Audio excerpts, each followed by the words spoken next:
A new report from the Office of the Director of National Intelligence reveals the federal government is buying your data from data brokers. Most of it is sold by vendors claiming the data is anonymous. But experts argue in today's digital world, it is easy to reveal personal information. Some of the information being collected includes geolocation, your web browsing and consumer habits, and demographic information. Joining us now from Washington is Josh Skule. He is the president of BowWave LLC and the former FBI executive assistant director of the intelligence branch. So just the person for us to be talking to right now. So Josh, tell us why the federal government's buying data from these data brokers. How is it using this against its own citizens? Well, first of all, today is a data world, and they're buying data to understand the vast amount of threats that are impacting the United States and its citizens. So it is using this responsibly. It has been doing this for a long time. It's just now we're in a data age. So there's a lot of information that we make available as citizens to not just data providers, but other commercial industries. Well, the reports of this kind of detailed information can sometimes be harmful to a person's, quote, reputation, emotional well-being, or physical safety. Why is that?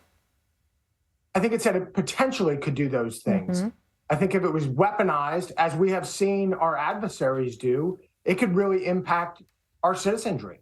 And while we have to be concerned about what the U.S. government is doing and how it is using that data and what it is using it for, as alarming is what is Russia and China and Iran doing with that data to attack our citizens.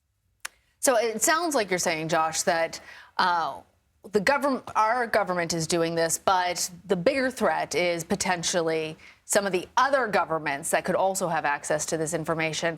However, Oregon Senator Ron Wyden called for new legislation following the release of this report to try and restrict the U.S. government from buying our personal data. Do you agree with that, or do you think that, given your position, this is going to happen, so it's kind of like the animals have already left the barn?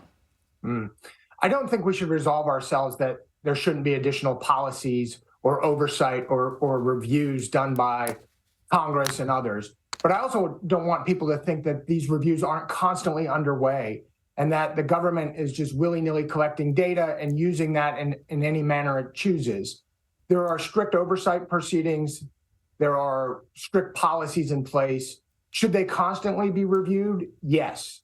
But as concerning are the other threats posed by nation states. And we've seen that. We saw ISIS weaponize Twitter. We saw disinformation campaigns done by Russia and China. Mm-hmm. And now, of course, we have this recent significant breach of data across the United States where more information is going. So I don't think it's an either or. I think it's both. And Josh, just one more question for you. I mean, is there anything, if someone is concerned about this and not giving over consent, it's one thing to kind of agree to terms of agreement when you are signing up with, some app that you want to use. It's another to think that the government might be able to then reach in and take whatever bits of personal data might be there. Some folks may be uncomfortable with that. Is the reality that that's essentially the cost of the digital age that we live in right now, is that Americans simply don't have that kind of control over their private personal information?